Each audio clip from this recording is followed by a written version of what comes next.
314장 내 구주 예수를 더욱 사랑.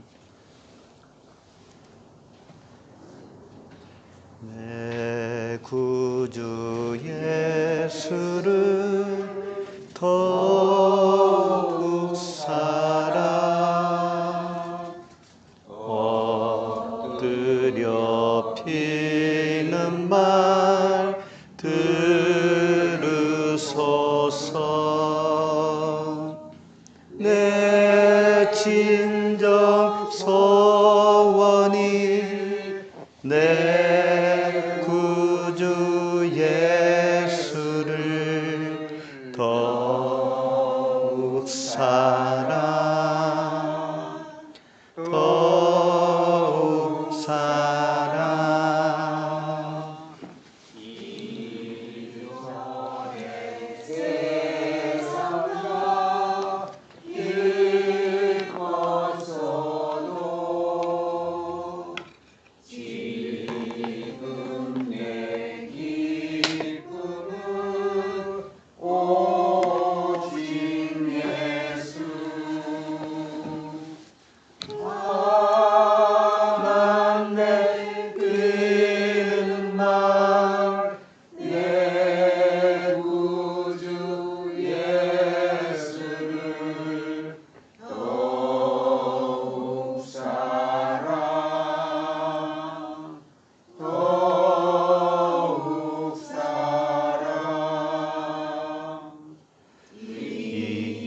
세상 떠날 때 찬양하고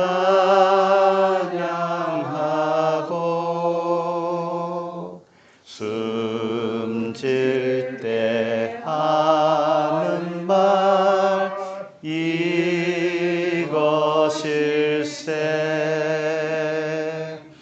다만 내 피는 말 내 구주 예수를 더욱 사랑, 더욱 다시 한번 내 구주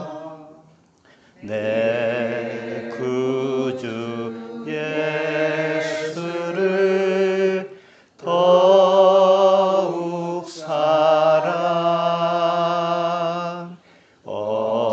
엎드려 피는 말 들으소서.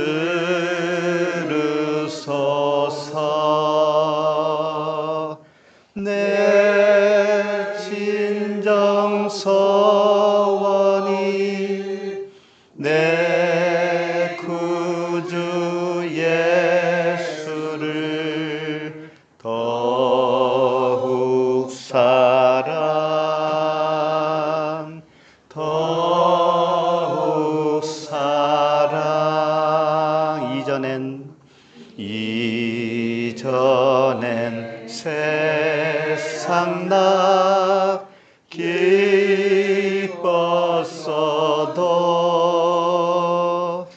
지금 내 기쁨은 오직 예수.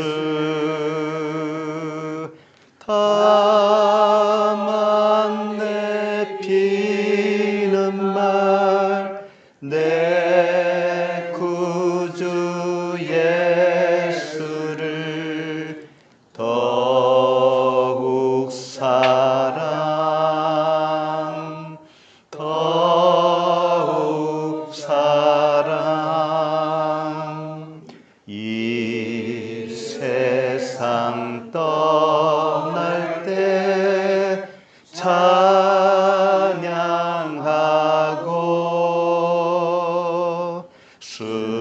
숨질 때 하는 말 이것일세.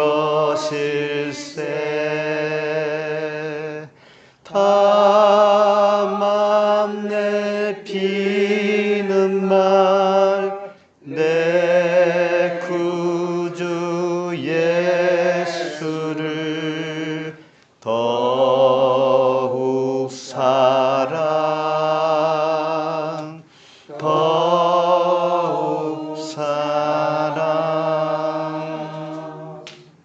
하나님 말씀 누가복음 6장 27절부터 38절까지입니다. 한 목소리로 같이 읽겠습니다. 시작. 그러나 너에게 내가 이르노니 너희 원수를 사랑하며 너희를 미워하는 자를 선대하며 너희를 저주하는 자를 위하여 축복하며 너희를 모욕하는 자를 위하여 기도하라. 너희 이 뺨을 치는 자에게 저 뺨도 돌려대며 내 겉옷을 빼앗는 자에게 속옷도 거절하지 말라. 내게 구하는 자에게 주며 내 것을 가져가는 자에게 다시 달라 하지 말며 남에게 대접을 받고자 하는 대로 너희도 남을 대접하라. 너희가 만일 너희를 사랑하는 자만을 사랑하면 칭찬받을 것이 무엇이냐. 죄인들도 사랑하는 자는 사랑하느니라. 너희가 만일 선대하는 자를 선대하면 칭찬받을 것이 무엇이냐. 죄인들도 이렇게 너희가 받기를 바라고 사람에게 보여주면 칭찬받을 것이 무엇이냐. 죄인들도 그만큼 받고자 하여 죄인에게 부어주느니라. 오직 너희는 원수를 사랑하고 선대하며 아무것도 바라지 말고 부어주라. 그리하면 너희 상이 클 것이요 또 지극히 높으신 이의 아들이 되리니 그는 은혜를 모르는 자와 악한 자에게도 인자하시니라. 너희 아버지의 자비로우신 것 같이 너희도 자비로운 자가 되라. 비판하지 말라. 그리하면 너희가 비판을 받지 않을 것이요 정죄하지 말라. 그리하면 너희가 정죄를 받지 않을 것이요 용서하라. 그리하면 너희가 용서를 받을 것이요 주라. 그리하면 너희에게 줄 것이니 곧 후이되어 누르고 흔들어 넘치도록 하여 너희에게 안겨주리라. 너희가 헤아리는 그 헤아림으로 너희도 헤아림을 도로 받을 것이니라. 아멘. 기도하겠습니다. 하나님 아버지, 은혜를 감사합니다. 저희들 오늘 이렇게 불러주시고 또 말씀으로 함께 누리며 교제할 수 있도록 은혜를 주시니 감사합니다. 오늘 말씀에 원수를 사랑하라는 말씀으로 시작해서 주라. 그리하면 너에게 후이되어 누르고 흔들어 넘치도록 안겨주신다고 하는 말씀을 하셨는데 이 말씀의 참 의미와 뜻을 깨닫게 하여 주시옵소서. 감사드리며 예수님의 이름으로 기도합니다. 아멘. 오늘 말씀 제목은 주는 자예요. 주는 자. 처음에 원수를 사랑하라 이렇게 시작을 하잖아요. 그래서 말씀을 다 배우고 나면 주는 자가 돼요. 주는 자. 예, 결론이 그거예요. 예, 성경은 그 이중 구조로 되어 있다라는 거 아시죠? 이중 구조예요. 항상 위와 아래가 있고요. 겉과 속이 있어요. 안과 밖이 있어요. 그래서 우리가 눈으로 보는 이 글자는 일단은 바뀝니다. 바뀌고 겉이에요. 표면이에요. 이 표면적인 뜻으로 우리는 읽을 수밖에 없죠. 그런데 그 표면 안에 진짜 의미가 있다 이거죠. 숨어 있다 이거죠. 그래서 우리가 이 의미를 알게 되는 것은 이 겉 표면이 열려야 돼요. 열려야만이 알아들을 수가 있고 볼 수가 있잖아요. 그렇게 해주신다고 하는 주님의 약속이 있기 때문에 가능한 거죠.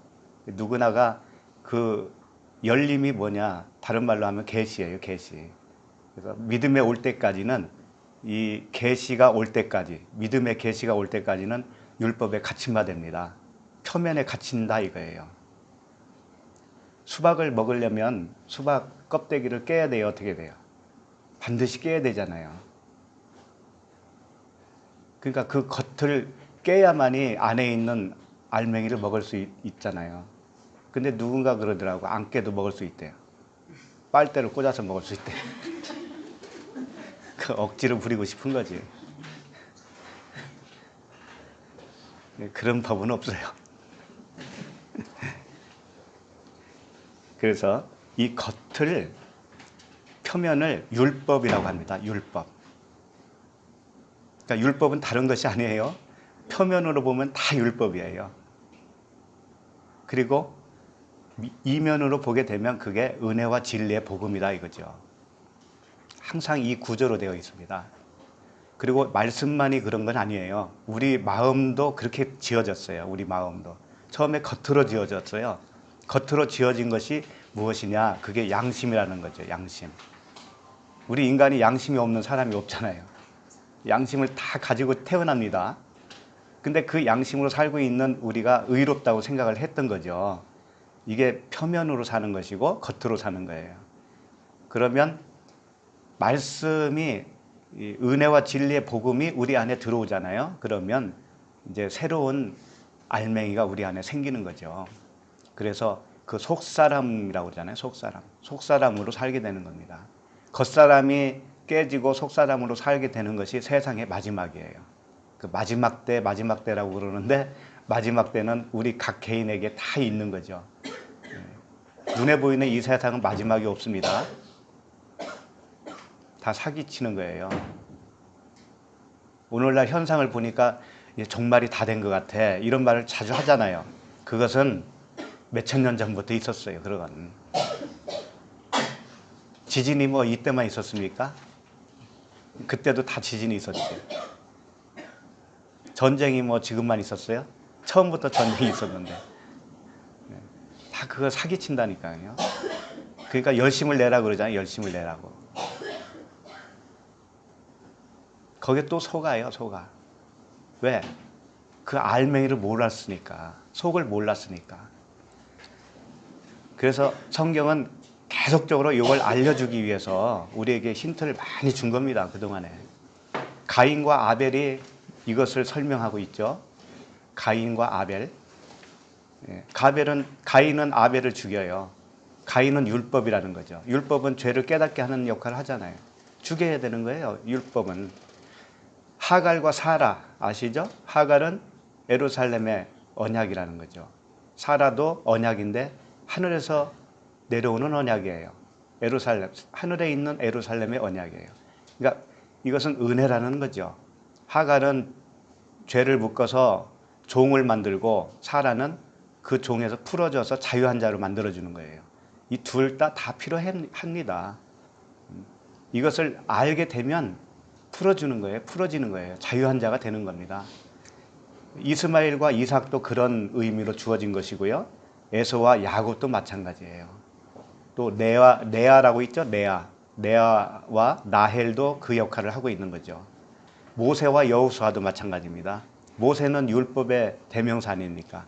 여호수아는 가나안을 인도하는 예수 그리스도를 모형으로 하고 있죠. 그냥 율법과 복음을 계속적으로 설명하고 있는 거예요. 사울 왕과 다윗 왕도 그런 의미로 말씀하시고 계신 것이고요. 엘리야와 엘리사 역시 율법과 복음이에요. 그리고 이제 이스라엘이 둘로 나눠지죠. 나중에 북이스라엘과 남유다로 나눠지죠. 요거 자체도 율법과 복음을 설명하고 있다고요. 항상 겉과 속을 표현하고 있어요. 우리에게 그걸 진리를 가르쳐주기 위해서. 세례 요한과 예수 그리스도도 그런 의미로 받아들이면 좋겠고요. 바울이 회심하기 전에는 사울이었잖아요. 사울과 바울 이런 이름에서도 그 의미를 찾을 수가 있습니다. 그래서 여러 성경은 전체가 그런 이야기죠. 이제 좀 유명한 모세가 유명하죠. 그 안에서 그래서 모세의 이야기를 좀 예를 들어서 말씀을 한번 보았으면 좋겠어요. 모세를 통해서 어떻게 하고 있었는가. 어쨌든 모세는 이스라엘을 율법의 땅 애굽에서 나오게 하는 역할을 했잖아요. 그렇게 해서 어디까지 가냐면 요단강 전까지만 가죠. 그리고 나서 그 여호수아에게 인계를 하지요. 여호수아는 예수 그리스도를 의미하고 있습니다. 그래서 모세하면 율법이에요. 율법은 그리스도께로 인도하는 초등교사라고 그랬습니다. 그리스도께로 인도하는 초등교사. 그러니까 반드시 필요한 거예요. 겉이 반드시 필요하다고요. 그러나 그 겉에만 빠져 있으면 그 겉에 안에 있는 수박은 못 먹는 거죠. 그래서 이 그리스도께로 인도하는 초등교사인데 믿음으로 말미암아 의롭다함을 얻게 하려 함이라, 이런 말씀을 갈라디아서 3장 24절에서 말씀하고 있어요. 그래서 이 모세와 여호수아 모세는 율법이라면 여호수아는 뭐예요? 복음이고 예수 그리스도란 말이죠. 이것을 잘 표현해주고 있는 사건이 있어요. 출애굽기 17장 9절 말씀을 좀 봤으면 좋겠습니다.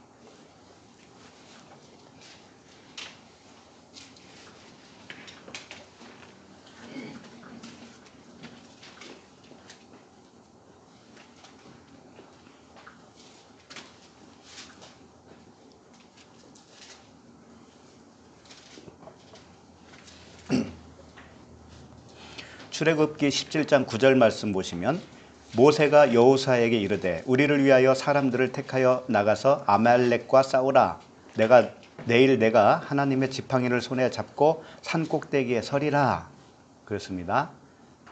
여호수아에게 명령을 하죠. 아말렉과 싸우라 이거예요. 그리고 모세는 어디로 간다는 얘기죠? 산으로 간다. 산 꼭대기에 올라가겠다. 지팡이를 짚고 산 꼭대기에 올라가겠다. 이건 뭐예요? 모세는 겉을 지금 설명하고 있고 여호수아는 직접 싸우는 자예요. 여호수아가 직접 싸운다는 의미는 뭐냐면 우리 각자에게 있어서는 여호수아가 싸워주셔야 돼요. 다시 말하면 예수 그리스도께서 우리 안에 오셔서 그분 자신이 싸워주셔야 된다 이거죠. 그분이 오시기 전까지는 내가 싸우죠?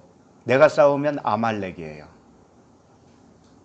내가 스스로 싸우고 있으면 아말렉이에요. 그것이. 그 아말렉이 죽어야 되는 거예요. 아말렉, 나라고 하는 아말렉이 죽어야 여호수아와 예수 그리스도라고 하는 성령과 싸워서 내가 져야 된다니까, 성령한테.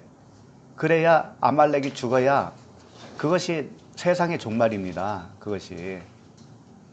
내 안에 세상의 종말이에요. 그것이. 자, 10절 보세요. 10절. 여호수아가 모세의 말대로 행하여 아말렉과 싸우고 모세와 아론과 훌은 산꼭대기에 올라갔다 이거죠. 모세가 손을 들면 이스라엘이 이기고 손을 내리면 아말렉이 이기더니 이게 무슨 의미일까요? 모세가 손을 들면 왜 이스라엘이 이길까요?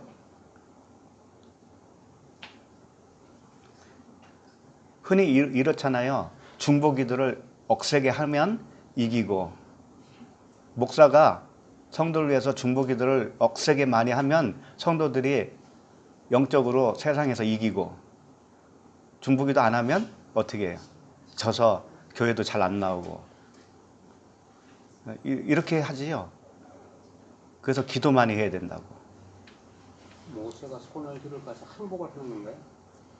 말씀해 보세요. 예, 모세가 손을 든다는 것은 항복을 의미하기 때문에 나는 항복입니다. 나는 할 수 없습니다. 그래서 율법이 손을 들면은 성령님이 와서 이기는 그런 내용이 아닌가?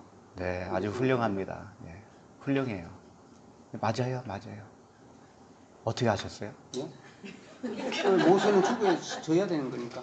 그렇죠. 율법이라고 했죠. 그러니까 이렇게 잘 알아듣는다니까. 그러니까 목사보다 낫잖아요.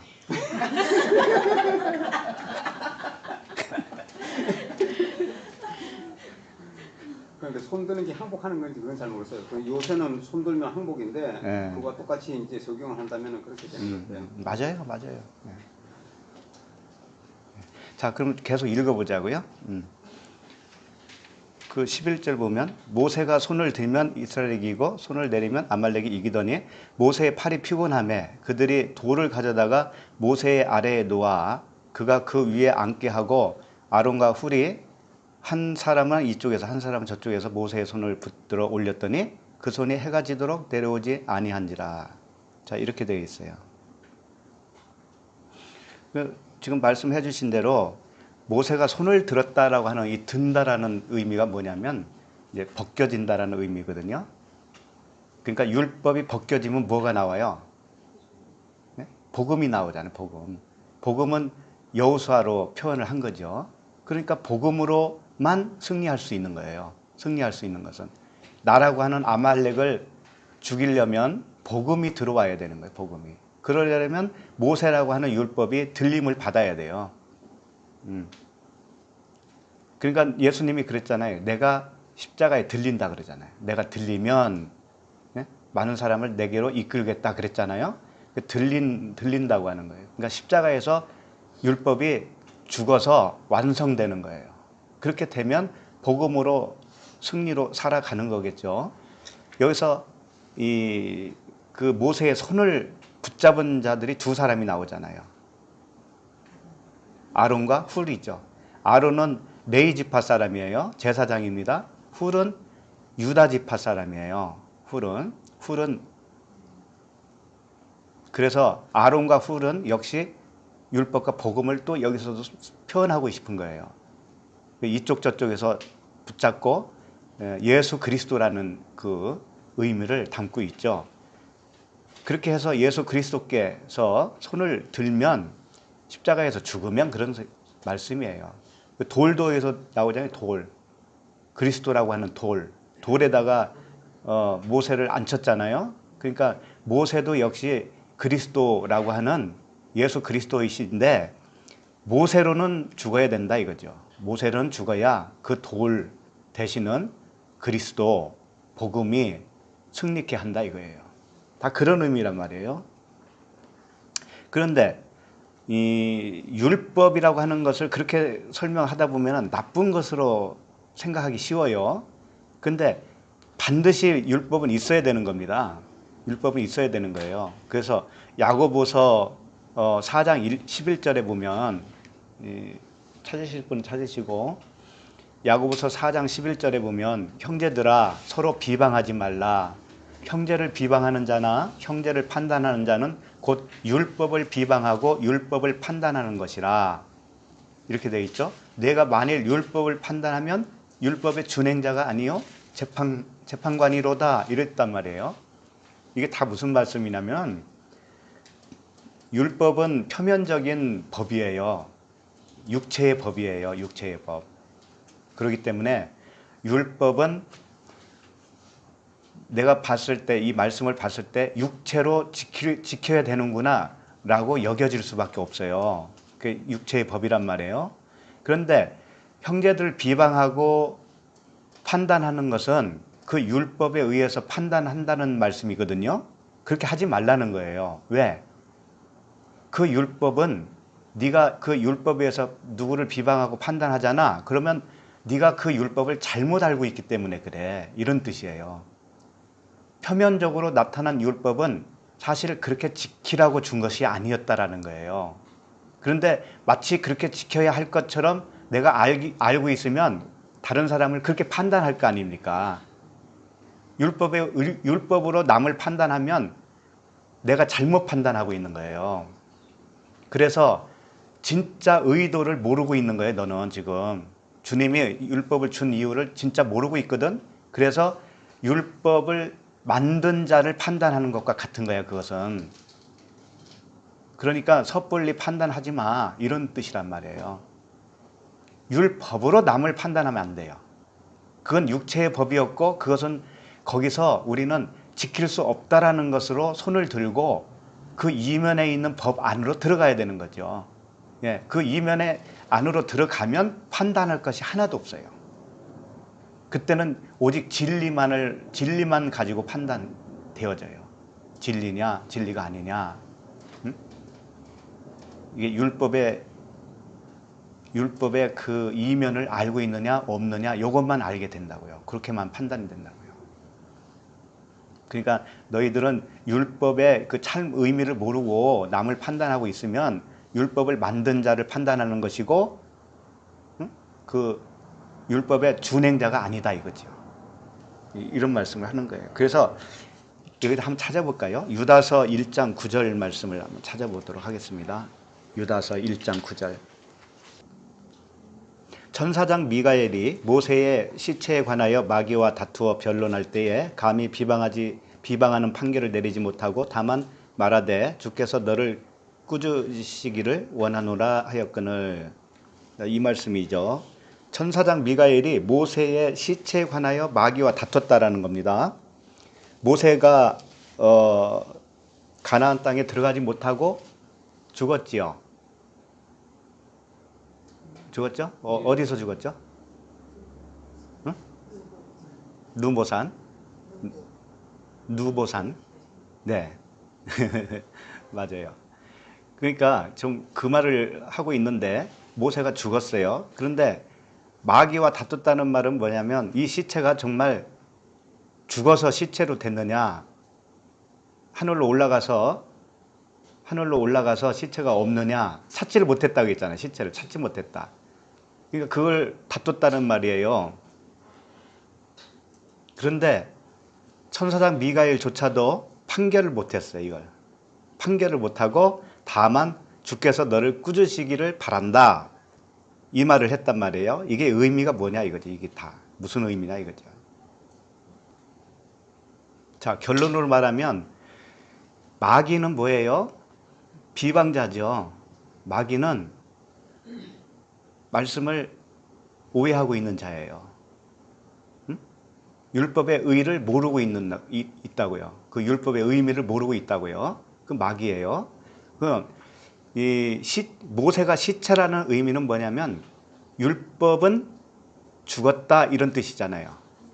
율법은 죽었어요. 그러니까 마귀는 뭐냐면 모세가 율법이 죽어야 되는 것을 모르는 거예요. 의미를 모르는 거예요. 마귀는.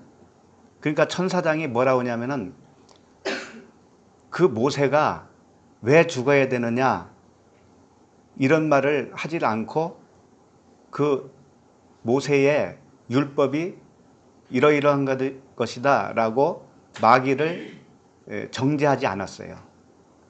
그 율법으로 마귀를 정죄하지 않았다고요. 그리고 다만 주께서 너를 꾸짖기를 바란다 이랬다고요. 이 말씀은 뭐냐면 하나님이 그 율법을 제정했잖아요. 주셨죠. 입법자죠. 입법자면은 그 입법자 되는 하나님께서 하나님만 재판관이라는 거예요. 하나님만 재판관이라는 거예요. 그렇기 때문에 우리들이 미가엘이라면, 우리들이 각자가 미가엘이라면 율법으로 남을 정죄하지 말라는 거예요. 마귀와 같은 그런 자들을 율법으로는 정죄하지 말라는 거예요. 왜 그러냐면 율법은 그렇게 준 것이 아니기 때문에 그래요. 그래서 유다서 1장 10절 그 다음 절에서 이런 말씀을 하는 거예요. 이 사람들은 무엇이든지 그 알지 못하는 것을 비방하는도다.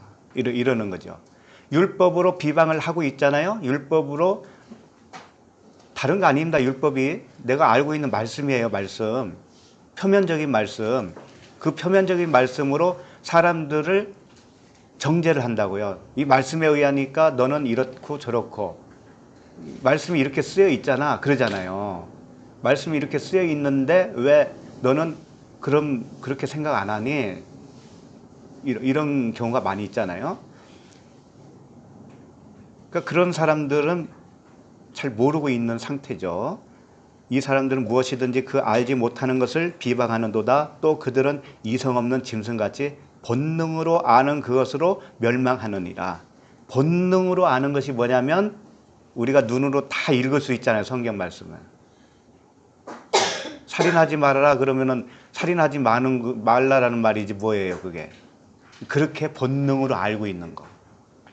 그렇게 본능으로 알고 그것으로 남을 정죄하고 있다면 이성 없는 짐승이라는 거예요.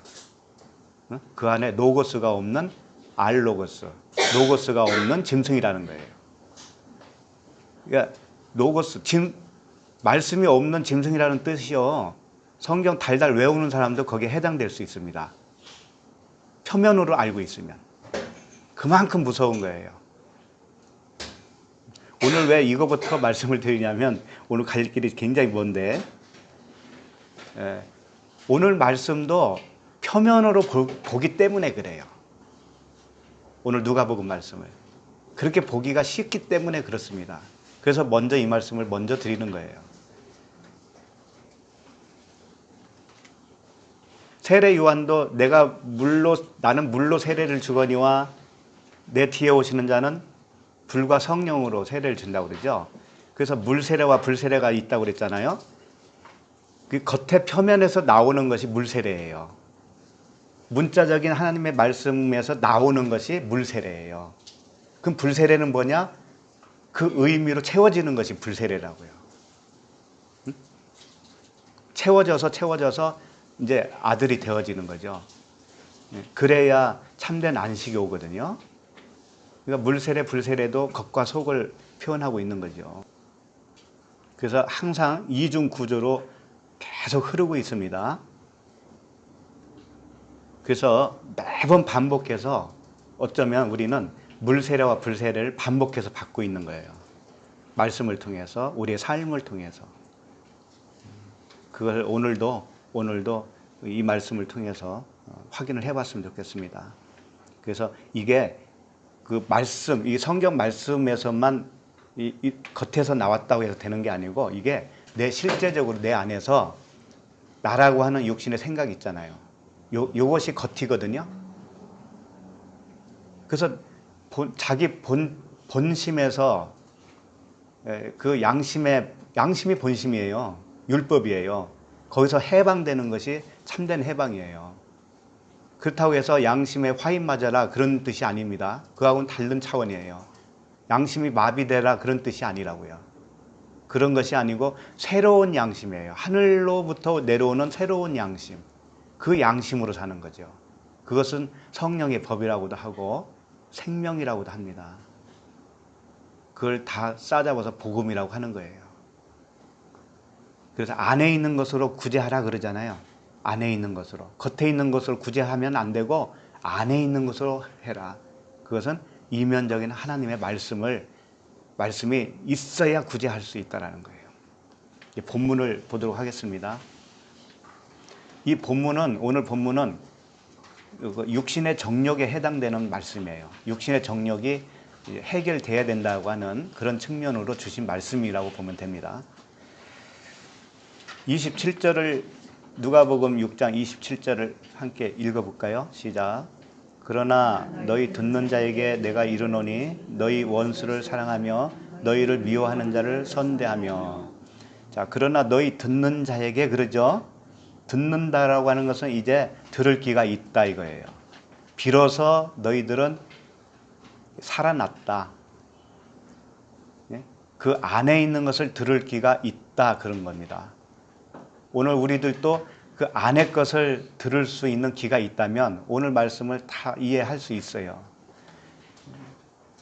원수, 여기서 이제 원수를 사랑하라고 그러니까는 보통 어떻게 합니까? 그 왼수를 사랑해야 되잖아요. 그래서 얼마나 노력을 많이 합니까? 그 원수를 사랑해야 되니. 그리고 저 원수를 사랑하지 못하는 나를 보면서 자책을 하죠. 하나님의 마음이 들어오면 저 원수를 사랑할 수 있을 텐데 아직 그렇게 하지 못하는 나를 보니 나는 아직 멀었나 봐. 이런 생각을 하죠.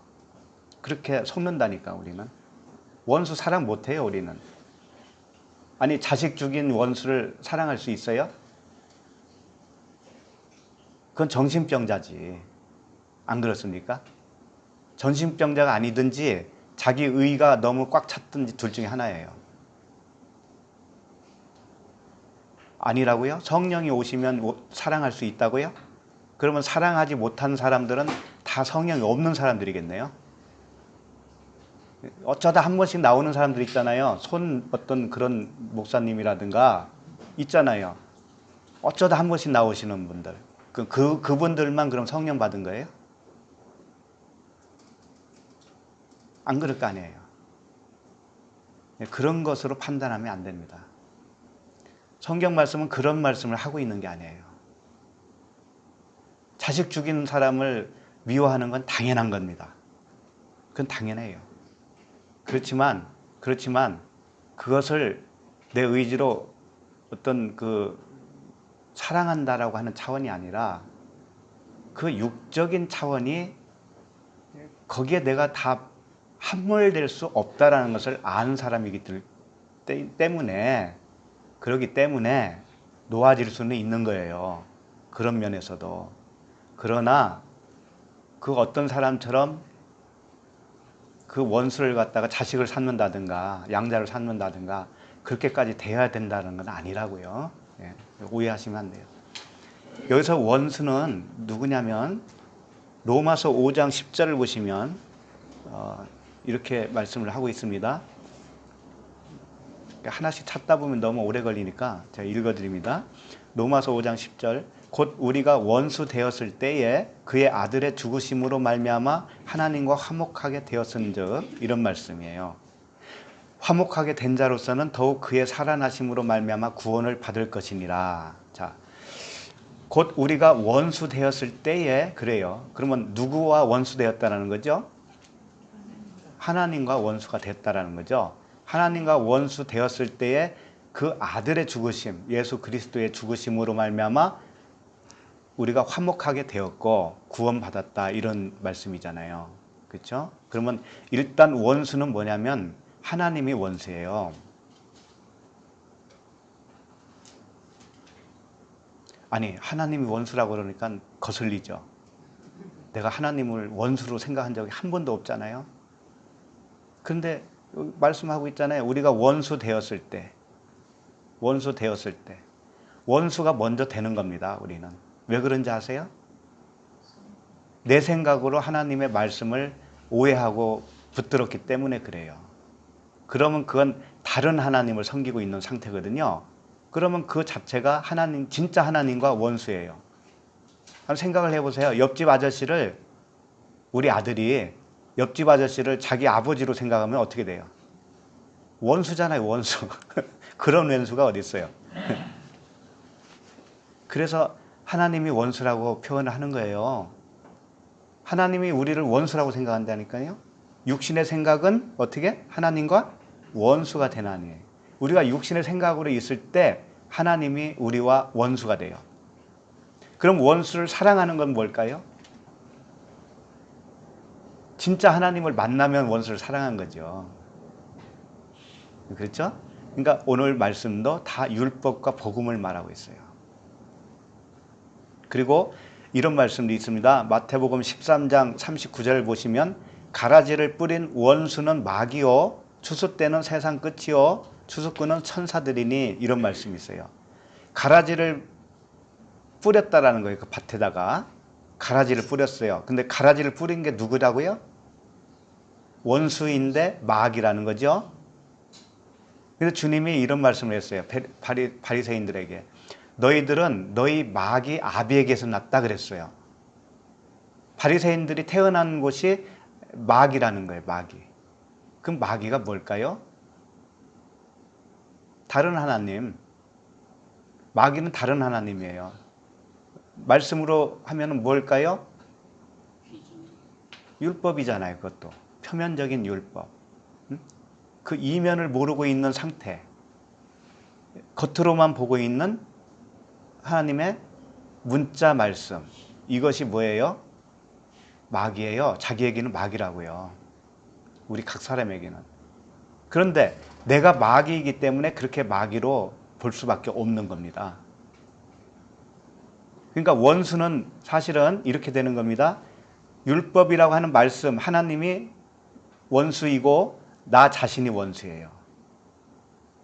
나에 대해서는 나 자신이 원수고 나의 육신의 생각 자체가 원수이고 그 육신의 생각으로 붙들고 있는 하나님의 말씀도 나에게는 원수가 되는 거예요. 항상 짝을 가지고 있어요. 그렇게 아시면 되겠습니다. 그러니까 원수를 사랑하라는 뜻은 뭐냐면은 육신의 생각이 원수였다라는 것을 깨닫게 되면 육신의 생각이 물러가는 거예요. 그것은 하나님의 말씀으로 되는 거죠. 은혜의 복음으로 그 은혜와 진리 되시는 그리스도께서 성령으로 우리에게 오셔서 그 말씀을 볼 때 깨닫게 해주셔요. 가르쳐 주시고 열어주신다고 계시로. 그러면 내 육신의 생각이 깨지고 하나님의 말씀이 바로 잡혀지겠죠. 그 말씀이 아니구나 이렇게 잡혀지겠죠. 그때 원수를 사랑한 것이에요. 그런 말씀입니다.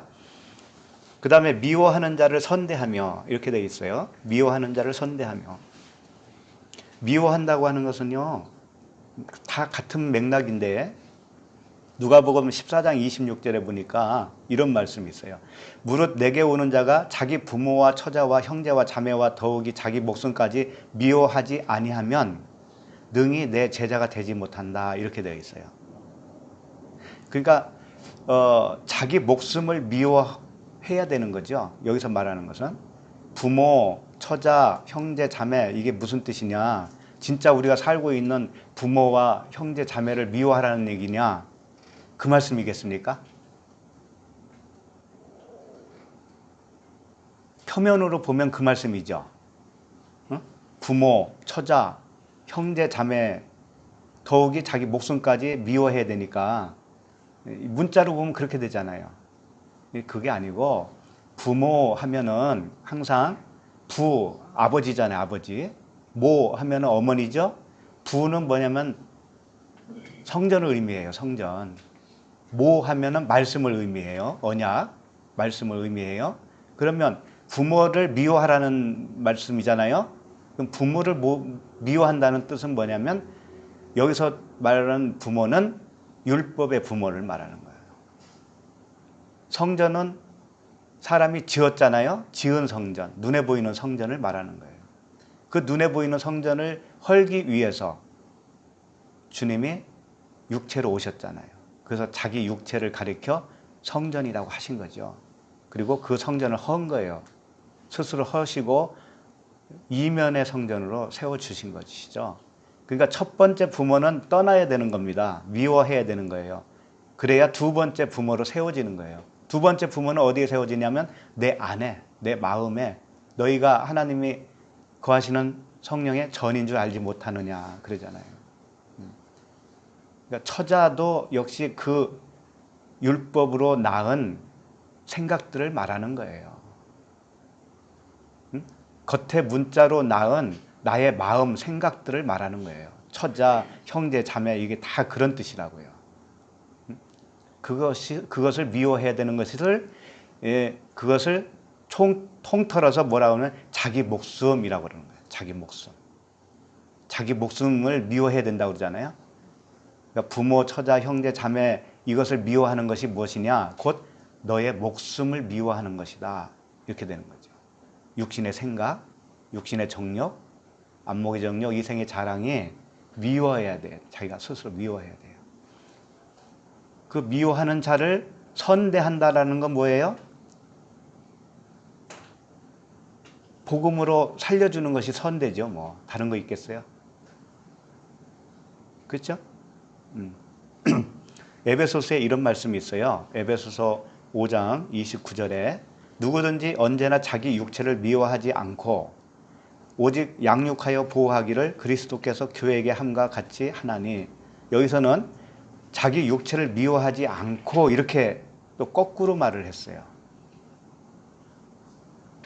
자기를 미워하는 것은 자기를 미워하지 않는 것과 같은 겁니다. 사실은 나를 미워한다는 건 뭐냐면 내 육신의 생각에서 벗어나는 거잖아요. 벗어나기 위한 갈망이죠. 그것이 나를 미워하는 것이고, 나를 미워하지 않는다는 건 뭐냐면 사랑으로 채워주는 것을 말하는 거예요. 사랑을 하니까, 미워하지 않으니까 사랑으로 채워주는 것이죠. 그것이 그리스도께서 교회에게 함과 같다 이거예요. 그리스도께서 교회에게, 교회가 나예요. 우리 각 사람이죠. 교회에게 뭘 했습니까? 그분이 십자가에서 죽으시고 성령으로 오셨죠. 생명으로 오셨죠. 예, 그것은 자기를 미워하지 않는 거잖아요. 그러니까 자기를 미워하는 것과 자기를 사랑하는 것은 사실상 같은 겁니다. 다른 단어들이 아니에요.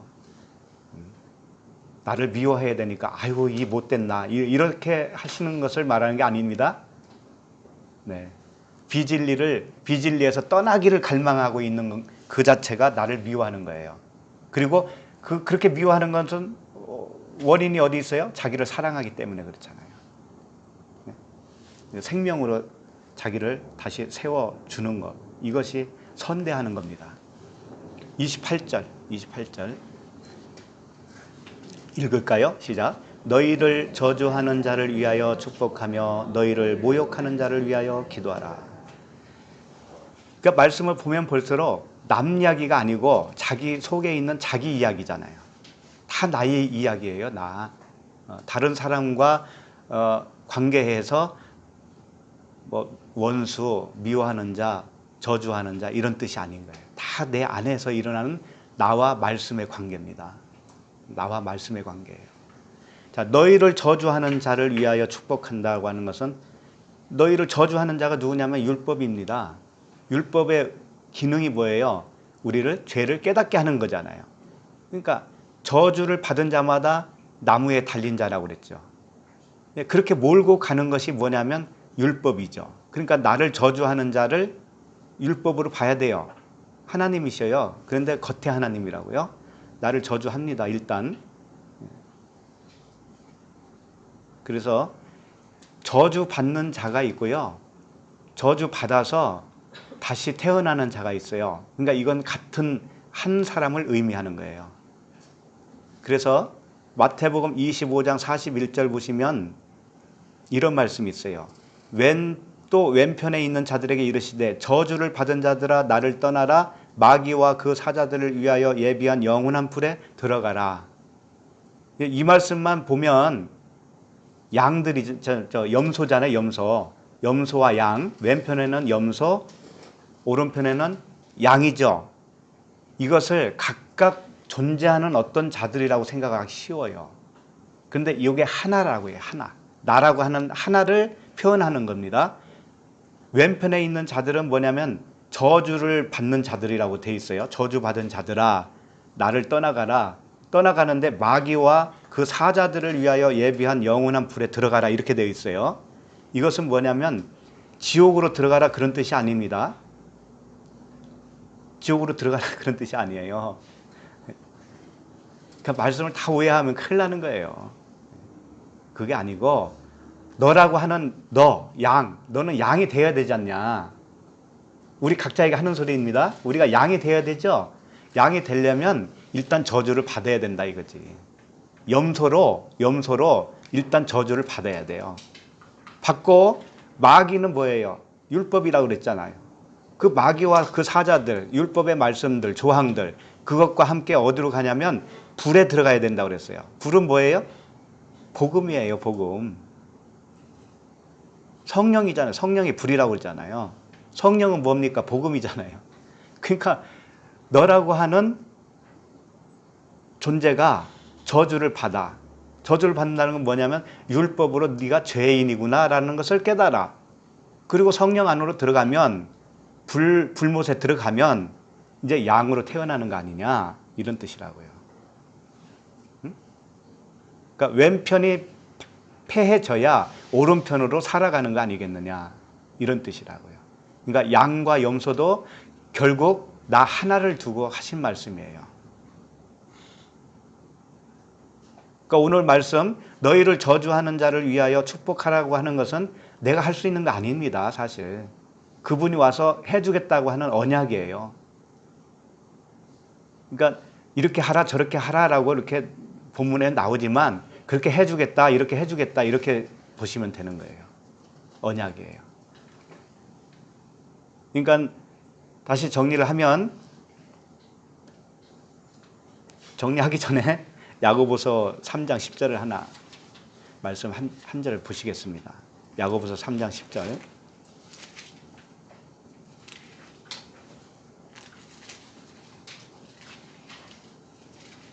야고보서 3장 10절 보니까 한 입에서 찬송과 저주가 나오는도다. 내 형제들아 이것이 마땅하지 아니하니라. 그러죠. 한 입에서 찬송은 율로기아라고 하는 단어인데요. 이건 선한 말이란 뜻이에요. 선한 말. 선한 말은 우리에게는 선한 말이 없어요. 위에서부터 와야만이 선한 말을 할 수가 있거든요. 선한 분은 한 분이시니까 선한 말을 하는 것이 찬송이라는 것이죠. 찬송과 저주가 나오는도다. 근데 이것이 마땅하지 않다 이거죠. 그러니까 하나는 없어져야 된다는 뜻이잖아요. 예, 그 말씀이에요. 그러니까 저주가 나오지 않게 해주겠다 이거죠. 저주가 나온다는 건 뭐냐면 율법의 말씀이 나오는 거예요. 허탄한 말이 나오는 거예요. 허탄한 말로 남을 정죄하고 있는 거죠. 그렇게 되지 않게 해주겠다. 그런 말씀입니다.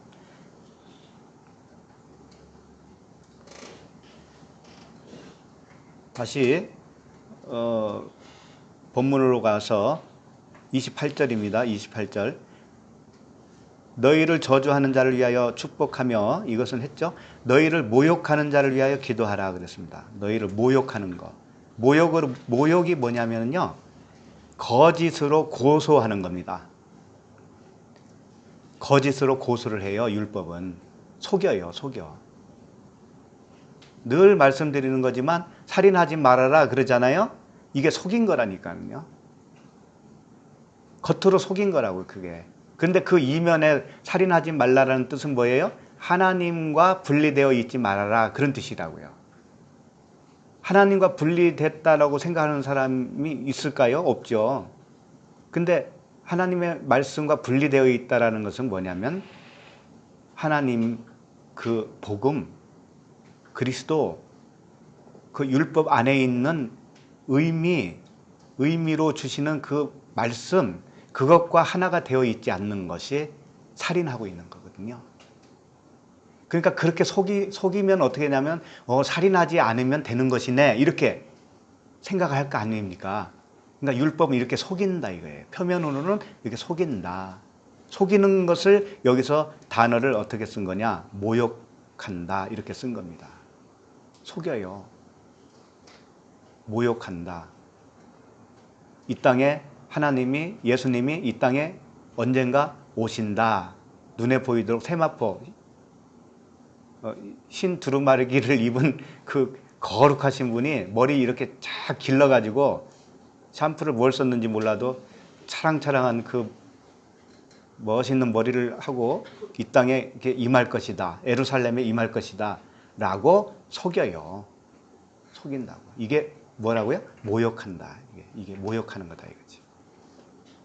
근데 이 모욕했다라는 것을 알까요? 모를까요? 모르잖아요. 그러니까 모욕하는 자를 위해서 뭐 하라고 그래요? 지금?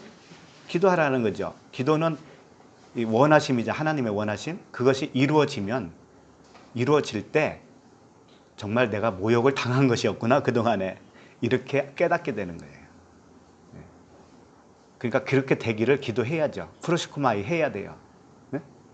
내가 속고 있는데 이 속음에서 건져주세요 라고 기도해야 됩니다.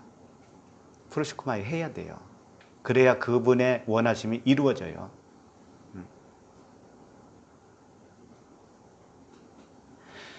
베드로전서 3장 16절에 여기와 연결돼서 주신 말씀이 있는데요.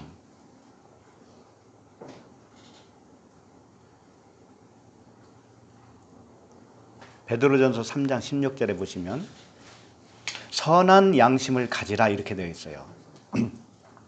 이 선한 양심은 뭐냐면 아가도스, 시네이 데시스, 이렇게 되어 있어요.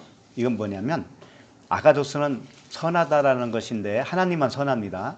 그러니까 하나님이 주신 양심을 말하는 거예요.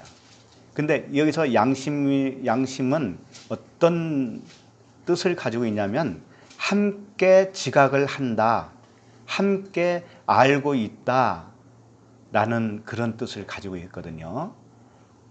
그러니까 선한 양심은 뭐냐면 하나님의 선하심과 함께 가진 그 지각을 말하는 거예요. 하나님을 아는 걸 말하는 거죠. 하나님과 똑같이 보는 걸 말하는 거예요. 이것이 선한 양심입니다. 이것을 가지게 되면 그리스도 안에 있는 너희의 선행을 욕하는 자들, 욕한다라고 하는 단어가 오늘 아까 봤던 그 단어입니다. 모욕이에요. 모욕. 에페레아조라고 하는 단어인데 말씀드렸듯이 거짓으로 고소하는 거예요. 거짓으로. 말씀을 가지고 우리를 속여요. 거짓으로 고소를 합니다. 그리고 협박을 해요. 협박을. 말씀 가지고 협박을 합니다. 그런데 선한 양심을 가지면 어떻게 되냐면은 그들을 비방하는 일에 부끄러움을 당하게 하려 합니다. 그렇게 속고 있는 자들이 부끄러움을 당하게 하기 위해서 너희들은 어떻게 해야 되느냐? 하나님과 똑같은 지각을 가져야 된다, 이런 뜻이에요. 하나님과 똑같은 지각을 가지면 그 속이는 자들을 부끄럽게 해요. 그러니까 이것은 내가 할 수 있는 거 아니지요? 다 이렇게 해 주시겠다라는 거예요. 성령께서 오셔서 그렇게 해 주시겠다고 하는 언약입니다. 언약이에요. 그래서 우리는 그 모욕하는 자를 위해서 기도하라는 의미는 이렇게 되기를 기도하라는 겁니다. 하나님께 요청하라는 거예요. 기도하시죠? 무시로 기도하세요.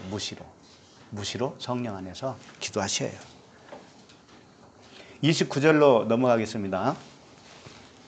자, 지금까지 좀 이해가 안 되는 부분을 좀 질문을 좀 받도록 하겠습니다. 저만 이야기하니까 좀 그러네요. 중간 결산을 하겠습니다.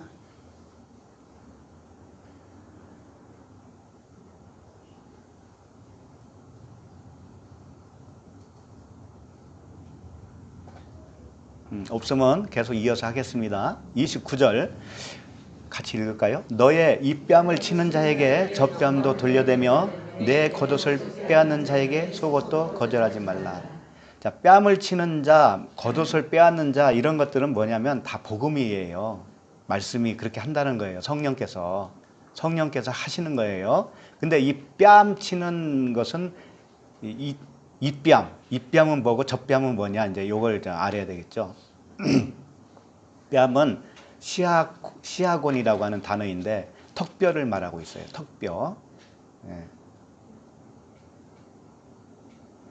예. 이렇게 되는 거예요. 쉽게 말하면 이 뺨, 예를 들어서 왼쪽 뺨을 치는 자에게 저 뺨, 오른쪽 뺨도 때리라고 이렇게 돌려대라 그런 뜻이 아니에요. 이 돌려댄다라는 의미는 그런 의미가 아니고 이 오른쪽 뺨으로 보여줘라 그런 뜻이에요. 자, 왼쪽 뺨을 때리니까 오른쪽 뺨을 보여주는 거예요. 나 이런 뺨을 가지고 있어 그러는 거예요. 자, 한번 생각을 해봅시다. 앞에 있는 분을 오른손으로 왼뺨을 때리죠. 예? 왼뺨을 때리면 저분이 오른뺨을 보여만 주는 거야. 대는 게 아니에요. 돌려대는 게 아니고 보여만 줘. 그러면 오른손으로 오른뺨을 때릴 수 있어요? 없어요? 못 때리죠? 이게 같이 된 거예요. 이게 같이 됐다라는 거예요. 예를 들어서 이게 오른손으로 때리는 자가 복음이라면 왼뺨은 뭐예요? 비진리지. 예? 표면으로 붙들고 있는 말씀이잖아요. 육신의 생각, 그걸 치잖아요. 성령께서 책망을 하시는 거예요. 책망을 하시면 나 복음 가지고 있어 라고 오른뺨을 딱 돌려 보여주는 거라니까. 그러니까 더 이상 책망 받을 필요가 있어요? 없어요? 없죠. 그걸 말하는 거예요. 왼뺨은 비진리를 말하는 거예요. 쉽게 말하면. 이것을 문자대로 붙들면 어떻게 될까요? 길 가다가 누구한테 한 대 맞았다. 한 대 더 때려. 이렇게 해야 된다는 거잖아요. 그러니까 다 성인 군자가 되라는 말로 들리잖아요. 그게 아니라는 거죠. 자, 요걸 좀 더 이해하기 위해서 사사기 15장 15절로 가겠습니다. 구약성경 사사기 15장 15절. 삼손이 나귀의 새 턱뼈를 보고 손을 내밀어 집어들고 그것으로 1000명을 죽이고, 이렇게 돼 있죠? 예, 1000명을 죽이고 이르되 나귀의 턱뼈로 한 더미 두 더미를 쌓았으며 나귀의 턱뼈로 내가 1000명을 죽였도다 하니라. 그 말을 마치고 턱뼈를 자기 손에서 내던지고 그곳을 라맛 네히라 이름하였더라. 이렇게 되어 있습니다. 삼손이 대단한 사람처럼 보이지요. 나귀 턱뼈 가지고 1000명을 죽였으니까. 실제 이런 사건이 있을 수 있을까요? 1000명. 이 1000명이라고 하는 단어는, 천은 상징적인 수예요. 천사 이런 것도 다 그런 의미예요. 1000명. 1000명은 하늘적인 수예요. 그래서 이 천명 원어로 보면 명이 뭐냐면 이씨로 되어 있어요. 이씨, 이씨. 이씨가 뭐냐? 남자라는 뜻이에요. 이씨야, 이씨 그러잖아요. 이씨. 그러니까 천이라고 하는 남자 이런 뜻이에요. 응? 천이라는 남자. 이렇게 아시면 됩니다. 천이라고 하는 남자를 죽였다 이거예요. 나귀 턱뼈로. 그러면 여기 보면 삼손이 나귀의 새 턱뼈를 보고 그랬죠. 나귀의 새 턱뼈. 턱뼈도 새 턱뼈예요. 이게 새로운 턱뼈. 나귀가 뭐냐면 나귀 자체가 율법을 말하는 거예요. 율법의 새 턱뼈는 복음이잖아요. 그러니까 삼손이 복음을 가지고 천이라고 하는 그 남자를 죽였다라는 거예요. 그러니까 복음으로 그를 태어나게 한 거죠. 죽여야 태어나는 거니까. 그렇게 해서 이 라맛 네히라고 하는 그 두 더미를 쌓았습니다. 두 더미. 16절 보면 이르되 나귀 턱뼈로 한 더미 두 더미를 쌓았으며 그랬잖아요. 예. 그러면 이 더미가 또 무슨 의미를 가지고 있을까? 이것도 다 뭐예요? 나맛이라고 하는 의미가 높다라는 뜻이에요. 나맛. 네히라는 뺨이라는 뜻입니다. 뺨은 뭐냐면 얼굴이잖아요. 턱뼈라고 하지만 그게 부드럽다라고 하는 의미에서 나온 단어예요. 부드럽다라고 하는 것은 얼굴 살이잖아요. 얼굴 살. 응? 얼굴 살. 그러니까 턱뼈 하지만 사실은 얼굴을 의미하고 있잖아요. 그래서 한글에서도 뺨이라고 이렇게 표현을 한 겁니다. 그러면 얼굴은 무엇을 의미하냐면 그리스도의 얼굴이냐, 복음의 율법의 얼굴이냐, 이 둘 중에 하나잖아요. 근데 높은 얼굴이다 이거예요. 높은 얼굴. 응? 나맛이 높다라는 뜻이니까. 높은 얼굴. 이건 뭘까요? 그리스도잖아요. 그리스도. 위에 물, 아래 물 할 때 위에 거. 빛은 위에 있고 어둠은 밑에 있잖아요. 빛 대신은 그 그리스도, 그분을 의미해요. 그러니까 두 더미는 뭐냐면 예수 그리스도를 의미하고 있죠. 율법과 복음을 의미하고 있죠. 그 쌍둥이 굴이라고 그러죠. 쌍둥이 굴. 쌍둥이 무덤. 다 예수와 그리스도를 의미하고 있어요.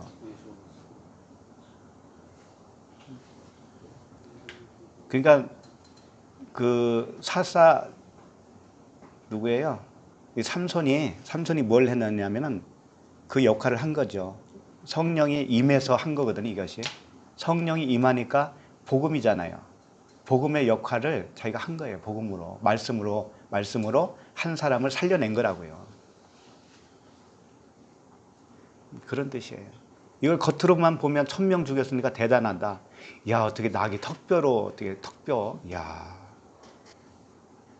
삼손이 우리하고 뭐 다른 사람일 것 같아요? 우리보다 힘이 센 사람일 것 같아요? 오히려 강호동 씨가 더 셀 수 있습니다. 그러니까 이 뺨은 뭐예요? 우리의 육신의 생각이에요. 육신의 생각을 성령께서 책망을 해주시면 치면 어떻게 되냐면 젖뺨은 뭐예요? 그리스도의 의예요. 그리스도의 의를 보여주는 거예요. 이게 돌려대며라는 단어가 파레코라고 하는 단어인데 보여주다, 앞으로 내밀다 이런 뜻입니다. 나 여기 복음을 가지고 있습니다 라고 보여주는 거예요. 그럼 더 이상 맞을 필요 없죠. 네. 그러니까 세상에서 자꾸 두드러 맞는 이유는 뭐냐? 왼쪽 뺨을 맞고 있는 거예요. 그래서 복음으로 다 빨리빨리 복음으로 들어와야 돼요. 들어오면 더 이상 그럴 필요가 없잖아요. 하나님도. 하나님이 무슨 억가심이 있어서 못 살게 굴겠습니까? 그렇잖아요. 자, 그 다음에 내 겉옷을 빼앗는 자에게 속옷도 거절하지 말라 그랬어요. 겉옷을 빼앗는 자에게 속옷도 거절하지 말라. 이것도 성인군자, 이건 뭐 더한 거죠. 겉옷을 빼앗아 가는데 속옷도 그냥 벗어 주라는 얘기니까. 그런 말씀 아닐 거 아닙니까? 이 겉옷은 히마티온, 빼앗는 자는, 빼앗는 자라고 되어 있는 이 단어가요, 아이로라고 하는 단어인데, 빼앗는다라기보다는 들어 올린다 이런 뜻입니다. 들어 올린다, 가지다 뭐 이런 뜻이에요. 속옷은 키톤이라는 단어예요. 이것을 이렇게 되는 거죠. 율법이라고 하는 그 옷, 나라고 하는 육신의 겉옷, 육신의 생각, 이 겉옷을 들어 올려요. 생각을 어디로 올려요? 십자가로. 십자가로 들어가서 올려요. 주님이 십자가에 달리신 것처럼 십자가에서 죽어요. 그러면 어떻게 되냐면 속옷, 키톤이라고 하는 속옷을 여기서 금하지 말라고 그랬잖아요. 금하지 말라. 이 금하지 말라는 뜻이 이거예요. 복음을 금하지 말라 이런 뜻이에요. 속옷을 금하지 말라라는 뜻은 뭐냐면 율법을 들어 올리는 자에게 복음을 금하지 말라라는 뜻이에요. 그러니까 복음을 보여주라 이런 뜻이에요. 복음으로 전해주라 이런 뜻이겠죠.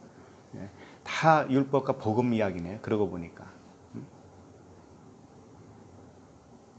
다 우리 육신의 생각이 십자가에서 못 박혀야 된다고 하는 말씀이네요. 보니까 그렇죠? 그래서 오늘 너무 오래 걸릴 것 같아서 이제 여기까지만 해야 될 것 같아요. 아무래도 너무 길어서 안 되겠어요. 그 요한복음 19장 23절만 보고 맞춰야 될 것 같으네요. 요한복음 19장 23절. 19장 23절 보시면 군인들이 예수를 십자가에 못 박고 그의 옷을 취하여 네 깃에 나누어 각각 한 깃씩 얻고 속옷도 취하니 이 속옷은 호지 아니하고 위에서부터 통으로 짠 것이라 이렇게 되어 있습니다. 그러니까 이게 오늘 말씀과 연결해서 생각할 수 있어요.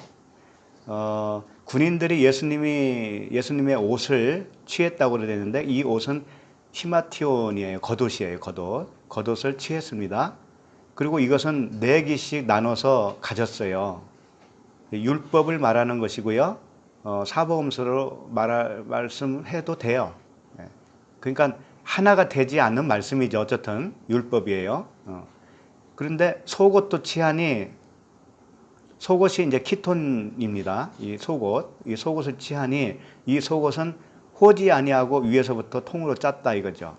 호지 않는다라고 하는 것은 이 바늘로 꿰매지 않았다는 뜻이에요. 천연적인 천 그대로라는 거죠.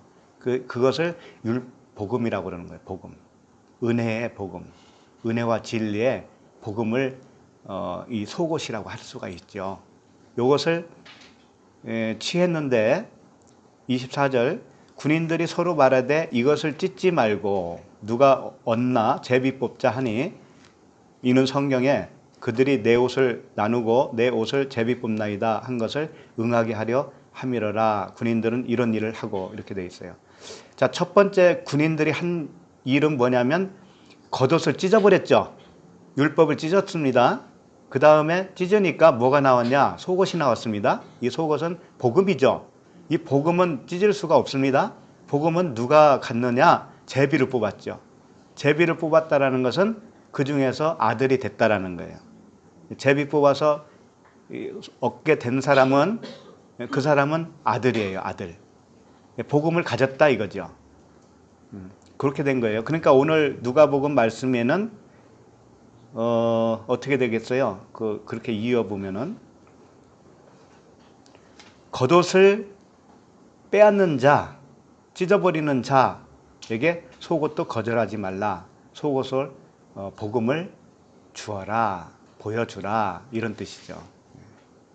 나도 속옷을 가졌다, 복음을 가지고 있다, 이걸 보여주라 이런 뜻이에요. 다 이런 말씀입니다. 여기까지 하고